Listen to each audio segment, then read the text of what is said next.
Welcome to another issue of Schrand Team Connections.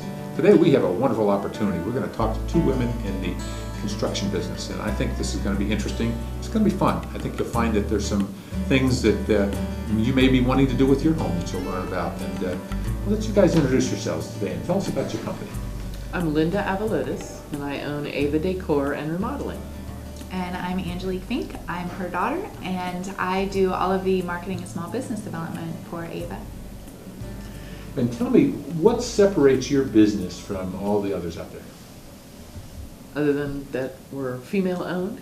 Yeah. Yeah, there are very few female-owned construction businesses, Mm-hmm. and we aim for the middle market, the middle income, where most construction businesses aim for the upper income.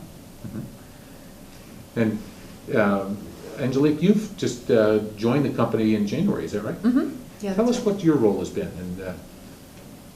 Well, so my mom was doing the business since 2009, but just more for the love of it than thinking that it was going to be a business, and ended up just getting referral after referral and working full time. And it wasn't until the end of last year, around the time when she met the guy that ended up being who is now her remodeling foreman, that they really started thinking about making it a business. But she's busy all the time. They're in the field, they're in houses, they're doing the work, and so didn't have time to be in the office and doing all the business development stuff. So I do the entire marketing side of it. I do all the networking, all of everything online, all the social media, the website, manage everything from that perspective, and some office stuff as well.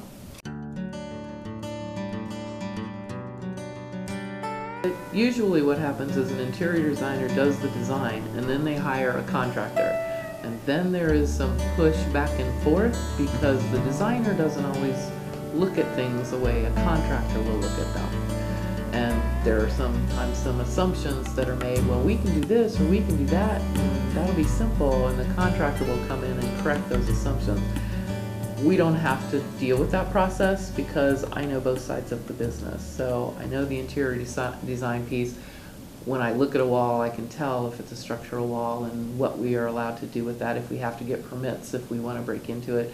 I know all of those things. I don't have to go to a second person to be corrected for any misassumptions that I have. So that's huge. First of all, in just time alone, it's huge in cost savings because it's one person that holds all the knowledge instead of two high-paid people that hold all that knowledge.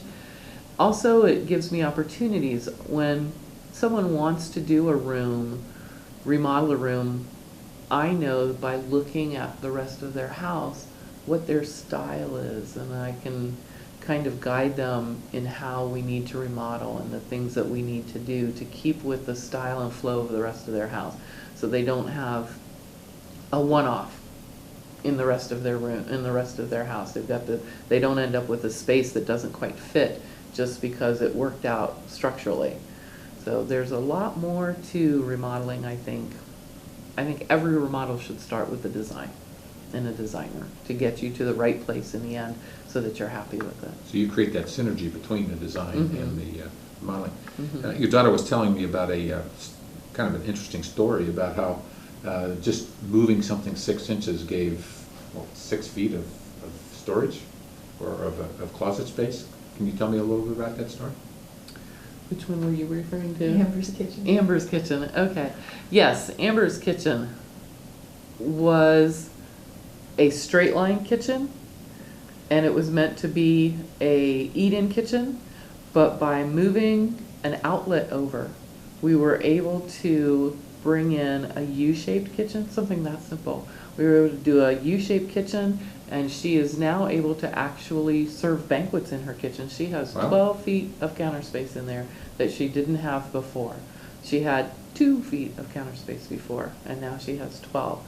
So, and just the flow of the room allows people to come in, get the food, and flow back out, and much, much nicer. I could think of a lot of you that are probably thinking, wow, if I could get 12 feet of just counter space. In fact, that comes up to me when I'm showing houses a lot of times. It's like they'll look at the kitchen and say, well, can we take this wall out, or can we do this? And in fact, I was just showing houses yesterday, and that same kind of conversation came up. So that could be very helpful, because what would be a house that may not work for somebody, but they like everything else about it except that one feature, Right. you're the one that can maybe come in and make that happen. It's been exciting to have you guys with us today, and I wish you the best with your business, and Thank you very thank you for much. joining us today. Thank you, Jack. And again, thank you for listening, and hopefully you found some interesting things from today's discussion. Can you tell us how we might be able to get a hold of you? How would they contact you? Well, they can go to our website, or they can call me directly. That's area code 513-633-0910. Thank you both for joining us with another issue of Schrand Team Connections.